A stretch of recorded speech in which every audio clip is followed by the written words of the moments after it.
पुणे दिवशी स्मशानी जाऊन एकटेच राहावे समयासी सादर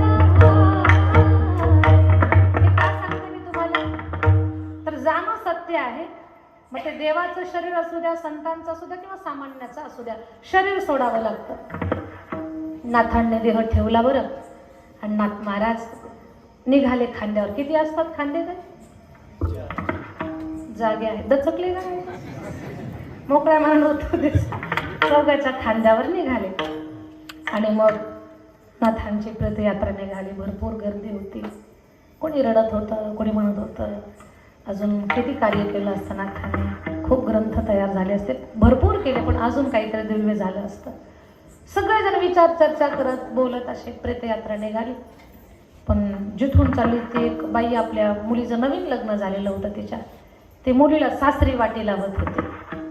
तिनं ही प्रेतयात्रा पाहिली. तिच्या मुलीचं पहिलंच त्या सासरी वाटी लावणं होतं. ती म्हटली, बाई ह्या ब्राह्मणाला आजच मरायला आलं होतं.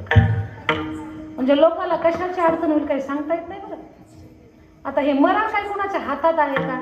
कधी जायचं, कुठे जायचं, कोणत्या कारणानं जायचं, ही गोष्ट तुमच्या माझ्या हातात नाही.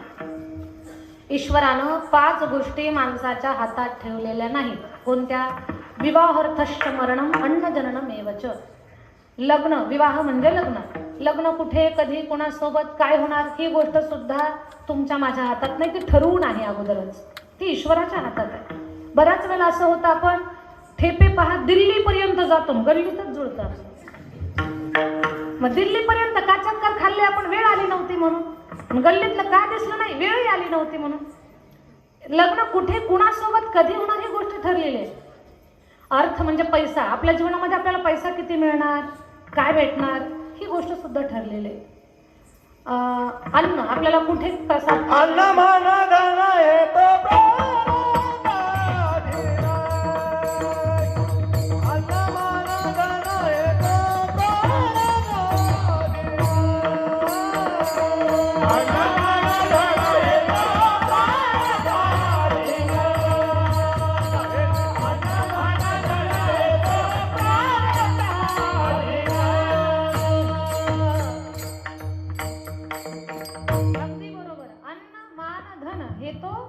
प्रारब्ध आधीन. आपल्याला कुठे, काय, कधी, कोणता प्रसाद खायला मिळणार, ही गोष्ट सुद्धा ठरलेली आहे. आणि आपला मृत्यू, आपण जन्माला कुठे येणार, ही गोष्ट सुद्धा ठरलेली आहे. फार मी तुमच्या सगळ्यांच्या अंतःकरणाचं समाधान करणार आहे बरं, तुमचा स्वाभिमान जागा करणार आहे. फक्त एक वाक्य माझं कान देऊन ऐका.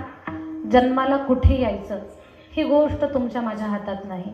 श्रीमंताच्या घरात जन्माला यायचं का गरिबाच्या घरात जन्माला यायचं, विद्वानांच्या घराच्या माझ्या हातात नाही.